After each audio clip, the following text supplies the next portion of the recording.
Okay, so before every session, before our students leave us on the water to go and carry out an exercise. So if you think back to edicts, we've done an explanation and demonstration. We've also checked for understanding regarding the actions that they're going to take when they leave to go and do the exercise. But there's some other really important things that we need to include as well. So we've got this acronym which is called SADS. Obviously not spelt quite correctly, but basically it would be really sad if you didn't use this because something would go wrong. So if we think primary in everything that we're trying to achieve here is to be safe, because the model is safety, fun, learning. So if somebody feels safe, then they're more likely to have fun. If somebody's having fun, then they kind of learn by accident, which is an easy way of doing things for us. So number one is safety.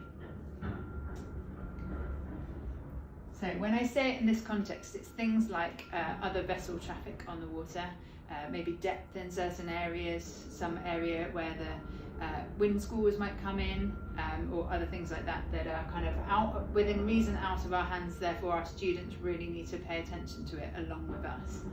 So that's safety. The next one is area, and when I say area I mean if you're going to go and perform a man overboard task, I'd like you to do it over there in that area, or go and do your stopping distances exercise in that area over there, or I'd like you to practice coming alongside in that area. So it's being very, very specific all the time. The next one is direction, which isn't relevant for all sessions, but it is for some. So for example, if you're using a box course, so the skis are going around a box course, what direction are they going? So they're going clockwise or anti-clockwise, or could also be described as keep the boys to the left or keep the boys to the right. Additionally, if you are riding between two boys on a stopping distances exercise, which direction do we want you to go first?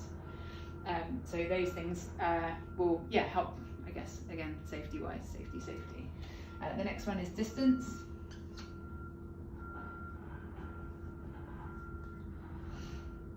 So in the context of this, it is things like, again, let's refer back to a box course. If you've got 2 or 3 skis on a box course, you will leave 2 boys or a leg distance between you and the rider in front. Or if you are travelling to pick up a man overboard, this is the distance away that you will ride before you approach, or the gap between before you start your exercise, your approach.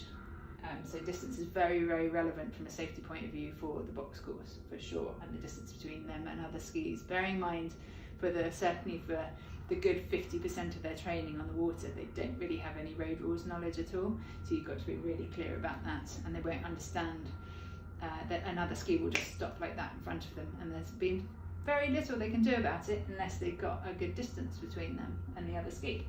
Next one is speed, which against any other discipline that we teach, PWC is probably the most critical for stating a speed or a maximum speed. So again, if we refer back to the planing speed exercises, you need to be really dictatorial. So when you're going around that box course with planing speed, you will go 18 knots, kilometers an hour, miles an hour, whatever the dial shows, you will go 18. Because if you say 18, they'll probably go 20 to 22. If you say 20, they'll go 25. If you say 25, they'll go about 40 because they like to take the mickey a little bit. So dictating speed is really, really important. Again, with things like approaching a man overboard, coming alongside, etc., really stating that you should be going to tick over, 2 or 3 knots, if that at all. So speed needs to be dictated by you so that they have a really good understanding of it. The final one is signals. So using things like whistles don't work when you're teaching PWC because people can't hear you. At slow speeds, yeah, sure, maybe, but on anything that's a planing speed activity or something where they're a little bit further away from you, you blow a whistle, they will not hear you, or they will tell you that they haven't heard you. So you need to have a really clear hand signals. So for example, stop, so that means put the ski in neutral.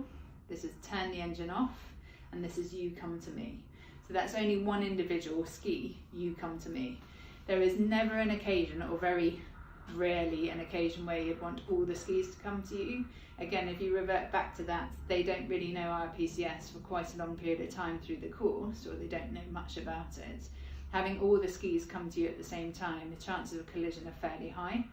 So I would say having the signals of stop, and then you come to me, and then getting individual skis, meaning you can have a conversation with one ski without everybody else listening, or you can pull them in one by one and put them in a controlled manner, stop them, get them to turn their engines off, and then pull in the next ski, and then that ties it up together.